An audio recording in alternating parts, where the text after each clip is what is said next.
Good morning बच्चों। मैं रति Srivastava CrossFit girls college से हूँ। बच्चों, आज हमारा ये चैप्टर 9 की बुक का कंप्लीट हो गया है।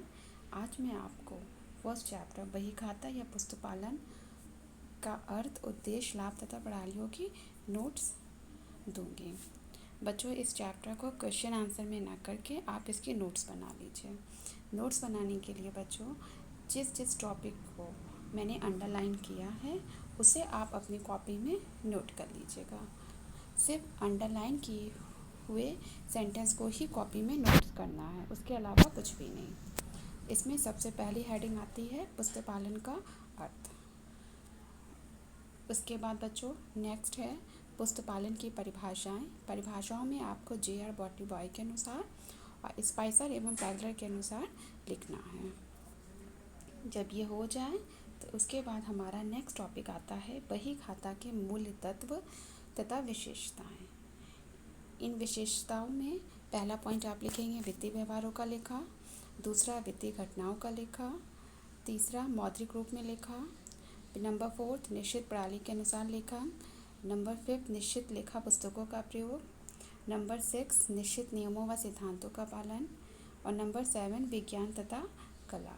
और उसके बाद है फिर नंबर 8 निश्चित उद्देश्य। ये सारे पॉइंट लिखने के बाद हमारी नेक्स्ट हेडिंग आती है बही खाता की उपयुक्त परिभाषाएं। फिर इसके बाद नेक्स्ट हेडिंग है पुस्तपालन कला है या विज्ञान अथवा दोनों। इसको आप अपनी कॉपी में नोट कीजिएगा। बच्चों, जिस भी सेंटेंस में अंडरलाइन किया है सिर्फ आपको वही कॉपी में नोट करना है, बाकी का कुछ भी नोट नहीं करना है। फिर नेक्स्ट टॉपिक है हमारा लेखाकरण। लेखाकरण का अर्थ जहाँ तक अंडरलाइन किया है सिर्फ उससे लिखेंगे। उसके बाद आएगा लेखाकरण की विषय सामग्री। विषय सामग्री लिखने के बाद नेक्स्ट हेडिंग आएगी पुस्तपालन तथा लेखाकरण में अंतर। इस अंतर का आधार में देखिए जिस पॉइंट के आगे टिक लगा है सिर्फ आपको वही नोट करना है। जो अंतर के आधार में टिक नहीं लगा है उसे आप नोट मत कीजिएगा। फिर इसके बाद नेक्स्ट हेडिंग है पुस्तपालन के लाभ अथवा महत्व। लाभ में सबसे पहला पॉइंट आप लिखेंगे कर्मचारियों पर नियंत्रण। उसके बाद लिखिएगा व्यापार की वास्तविक स्थिति का ज्ञान। फिर नेक्स्ट आपका आएगा तुलनात्मक अध्ययन, फिर विवादों का हल, फिर ख्याति की गणना, भावी नीति निर्धारण में सहायक और लेनदार एवं देनदारों का ज्ञान। इसके बाद हमारा नेक्स्ट टॉपिक है पुस्तपालन के उद्देश्य। उद्देश्य का पहला पॉइंट होगा क्रय विक्रय व रहते का ज्ञान, संपत्ति व दायित्वों का ज्ञान, रोकड़ का ज्ञान, आय व्यय का ज्ञान, लेनदार व देनदारों का ज्ञान, पूंजी का ज्ञान, फिर आर्थिक स्थिति का ज्ञान। अब इसके बाद नेक्स्ट हेडिंग आती है पुस्तपालन की प्रमुख प्रणालियाँ।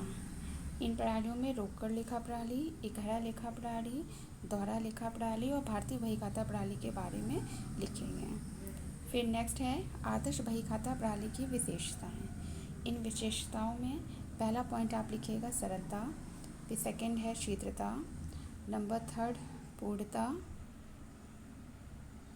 फिर नंबर 4 होगा लचीलापन, नंबर 5 एकरूपता, नंबर 6 वैधानिक प्रावधानों का पालन और नंबर 7 विश्वसनीयता। फिर इसके बाद हमारी नेक्स्ट हेडिंग आती है बहीखाता तथा लेखांकन के मूलभूत सिद्धांत व अवधारणाएं। मूलभूत अवधारणाओं में पहला पॉइंट है व्यवसाय के पृथक अस्तित्व की अवधारणा, सेकंड चालू व्यवसाय की अवधारणा, थर्ड मुद्रा माप की अवधारणा, फोर्थ जांच योग्य लिखित प्रमाण की अवधारणा और फिफ्थ लेखा अवधि की अवधारणा। इसके बाद नेक्स्ट हेडिंग आएगी लेखांकन के आधारभूत सिद्धांत। फर्स्ट है एकरूपता का सिद्धांत, सेकंड द्विपहलू का सिद्धांत, थर्ड सतर्कता या रूढ़िवादिता का सिद्धांत, नंबर 4 पूर्व प्रकटीकरण का सिद्धांत, नंबर 5 व्यय का सिद्धांत और नंबर 6 लागत तथा आगम के मिलान का सिद्धांत। इसके बाद बच्चों ये एक्सरसाइज है फर्स्ट चैप्टर की, इसको भी आप अपनी कॉपी में नोट कीजिएगा।